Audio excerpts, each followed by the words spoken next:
Anomie മലയാളത്തിലെ വേറിട്ട ഒരു ഇൻവെസ്റ്റിഗേഷൻ മിസ്റ്ററി എന്ന് വേണമെങ്കിൽ ഈ സിനിമയെ അവതരിപ്പിക്കും. മലയാള സിനിമയിൽ അടുത്ത കാലത്തായി കുറ്റാന്വേഷണ ചിത്രങ്ങളുടെ ഒരു വേഗേറ്റം തന്നെ ഉണ്ടായെങ്കിലും അതിൽ നിന്നെല്ലാം തികച്ചും വ്യത്യസ്തമായ പ്രമേയം കൊണ്ട് അല്ലെങ്കിൽ അവതരണ ശൈലി കൊണ്ട് വേറിട്ട് നിൽക്കുന്ന ഒരു സിനിമ തന്നെയാണ് അനോമി.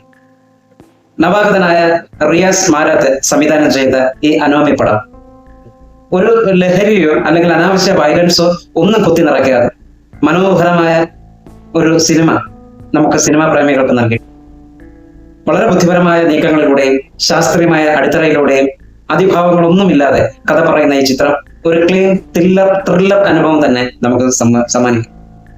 ഒരു ഫോറൻസിക് ഉദ്യോഗസ്ഥയായ ഒരു സാറാ ഫിലിപ്പ്, അതായത് ഭാവനയുടെ സഹോദരൻ സിയാൻ കൊല്ലപ്പെടുന്നതോടു കൂടിയാണ് സിനിമയുടെ ഗതി മാറുന്നത്. പോലീസ് അതൊരു ആത്മഹത്യയായി തള്ളിക്കളയുമ്പോഴും തന്റെ പ്രൊഫഷണൽ അറിവ് സഹോദരന്റെ മരണത്തോടുള്ള ആത്മബന്ധവും വച്ച് അവർ സാറ നടത്തുന്ന ഒരു സമാന്തര അന്വേഷണവും ഈ സിനിമയെ മനോഹരമാക്കുന്നു. സിനിമയിൽ ACP മുഹമ്മദ് ജിബ്ര, അതായത് റഹ്മാൻ അവതരിപ്പിച്ച കഥാപാത്രവും അതിഭാവങ്ങളില്ലാതെ മനോഹരമായി അവതരിപ്പിച്ചിട്ടുണ്ട്. സിനിമ നല്ലൊരു കുടുംബ പ്രേക്ഷകർക്ക് കാണാൻ മനോഹരമായ തിയേറ്റർ എക്സ്പീരിയൻസ് ഉള്ള ഒരു സിനിമയാണ്.